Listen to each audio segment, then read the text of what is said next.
In this project we're going to extract the maximum drama from this image. Okay, we've set the camera raw defaults from the menu here, camera raw defaults, and so there have been no adjustments already applied to this image. The first thing I'm going to do is I'm going to bring in this very bright highlight that we have on the right hand side, and to do that I'm going to use a graduated filter. Just press the G key on the keyboard to access this menu. Now I've set the exposure at minus 0.25 of a stop exposure. I've also brought the highlights down to minus 75, and then I'm just going to click and drag to the left in order to bring those highlights back down. Hold down the shift key as you drag if you want to constrain this graduated filter to a vertical. Okay, now that I've successfully brought this detail back into play, I'm going to press the G key again to come out of the graduated filter and return to the basic panel. Now this technique for expanding drama uses some really quite severe settings on the sliders here. We're basically going to drag the contrast slider up to 100% there. Okay, and in order to compensate for some of this contrast, we're going to drag down the highlights down to minus 100 and the shadows up to plus 100. And then we're also going to drag the clarity slider also up to 100. As I did explain, we're looking for maximum impact and drama for this image. Now the colors are getting a little bit lively here, so we're going to drag the saturation slider down as well. Okay.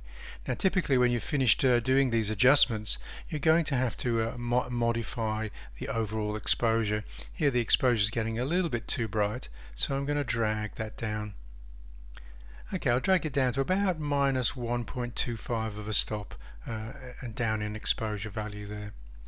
Now if you want to save all of these settings as a preset, then I suggest you come over to the presets panel here and save it as your high impact preset that you can save for future projects. In order to save the preset, we just click on the new preset icon and then choose the settings that we want to apply. Now we've only made adjustments in the basic panel here, so I would just come to the all settings and then choose basic. Now what I would like to do is also deselect the white balance and exposure, because these depend on the type of image that you're editing, so these need to be adjusted later after applying the other settings that we've got down here. Okay, I'll just cancel this out because I've already saved my high impact preset earlier.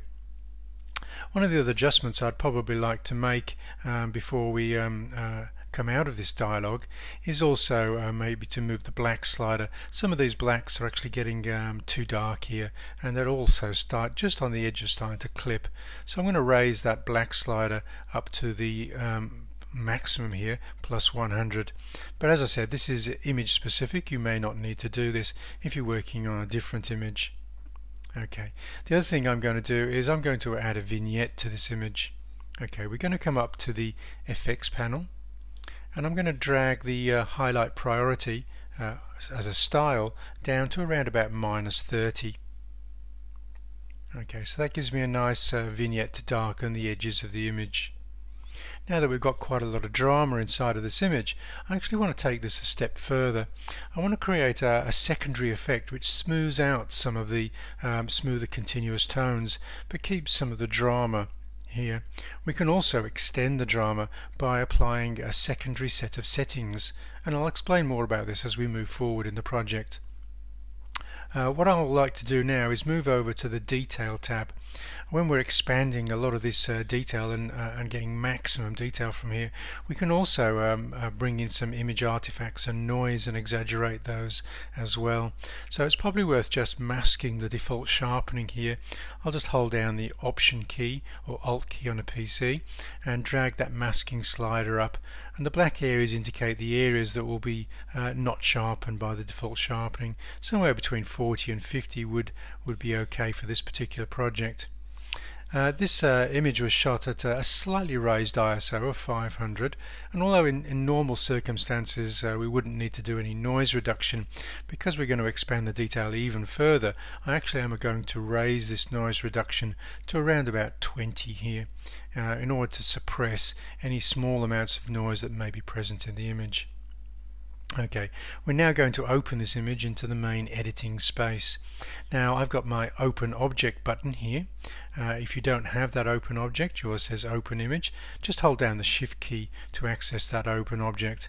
And if you like to work non-destructively all of the time, then I suggest you come to the workflows panel and select that as the default option here by checking the open in Photoshop as smart objects option, and then we'll select OK there.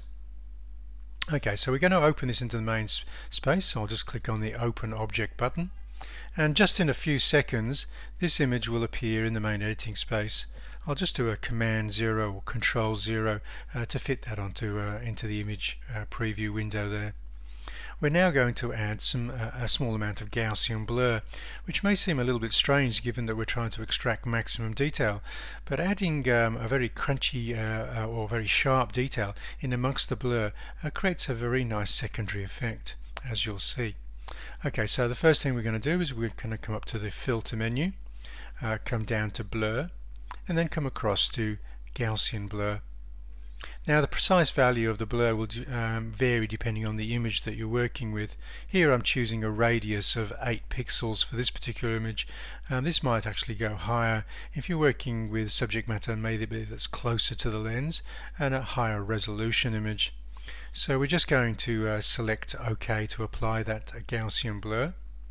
We're going to come down to the blending options for the smart filter, double click so we can open up the blending options dialog and set the mode of this to overlay, and we'll select OK. Now in a previous project we actually went back in to the master raw file and started taking out the excessive contrast and saturation that we were seeing here, but that would also erode some of the detail that we're looking to extract. So I'm going to try applying an alternative technique here, which is to apply camera raw settings as a filter. So let's come up to the filter menu and choose camera raw filter. Okay, now this brings up the processed version so we can see the Gaussian blur mixed in with that high contrast version that we created previously. And now what we're going to do is we're going to modify some of the settings to bring back both the contrast and saturation, but leave the detail present. So I'm going to return to the highlight slider again and bring that back down to -100 again to restore highlight detail, and take that shadow slider out to +100 also to maximize the detail in those shadows. The contrast is still a little bit high, so we'll take that down to a value of around about -50, although you might play with different settings for this. Okay, and also I'm going to bring the saturation down. This time I'm going to choose the vibrant slider. This will leave some of the key saturated colors in place, but desaturate the rest of the colors. Perhaps a value of -30 will suffice in this instance. Again, because we're expanding detail, it might also be worthwhile just coming back into the Detail tab, and again maybe doing a little bit of sharpening here to maximize detail. I'll just choose a low 25 amount, but also remembering to bring in that masking slider to ensure that we're not exaggerating detail in the smoother areas, and maybe also a little bit more noise reduction here as we continue to expand detail. Again, I'll set that down to around about 20. Okay, one of the things I'm going to do in here is also add a vignette. Okay, so we're going to go over to the FX panel and also add in that vignette. Perhaps we've already added a vignette previously, so we'll just be a little bit conservative here, again with a -20 or 30 value there. Okay, now we'll just select OK to apply that camera raw filter to the image, and what we can see now is we're getting quite a lot of drama. This effect is actually improved if we change the stacking order of the smart filters here. So I'm going to bring up the Gaussian blur filter and drag that up to the top of the layer stack there. This will improve the appearance. You can see the line moves just below that smart filter mask there, which indicates that the Gaussian blur will now be placed above the camera raw smart filter. And if we wait for the filters to update, we can actually see that we get a slightly better rendition with the Gaussian blur on top. Okay, now I think the vignette perhaps is a little bit excessive because we've applied it both to the camera raw filter and also to the original raw file sitting inside of this smart object. So I'm actually going to go back into this smart object and modify that. I do want darker edges, but perhaps not two of those vignettes that we created. So I'm just going to double click this smart object, and that takes us in. Okay, now we can't see the camera raw filter being applied here. Okay, but what I'm going to do is I'm going to come back over to the FX panel and modify this vignette that we created earlier. What I'm going to do is I'm going to create what I describe as an edge burn effect. Okay, and that is basically to keep the amount approximately where we have it, maybe -25, -30 or so, but put the midpoint slider at 0. And we'll also take the roundness slider all of the way down too. And we can see now we're restricting the darkening just to the periphery of the file. Okay, now it's a little bit too noticeable as it stands now, so we're going to take the feather up to its maximum value of +100. We can now bring the edge burn closer in just by taking the roundness slider and bringing that slightly further in, maybe around a value of -90 will suffice now. Okay, so now that I've got that edge burn effect, I'm going to update that just by selecting OK. And we can then look at the preview as everything updates itself to look at the final result that we've created. Okay, now we've got really a very dramatic final result from where we started from this image.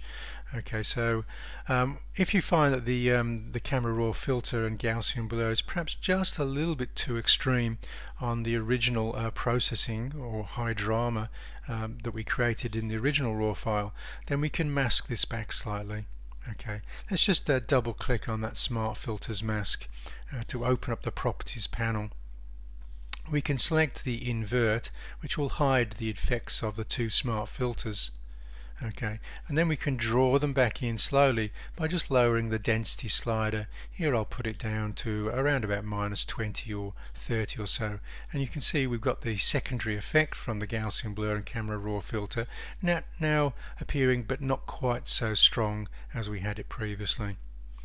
Now this is a completely non-destructive workflow, so at any time we can sort of modify any of the values by either re-entering the original smart object or by double clicking any of the smart filters to vary the settings.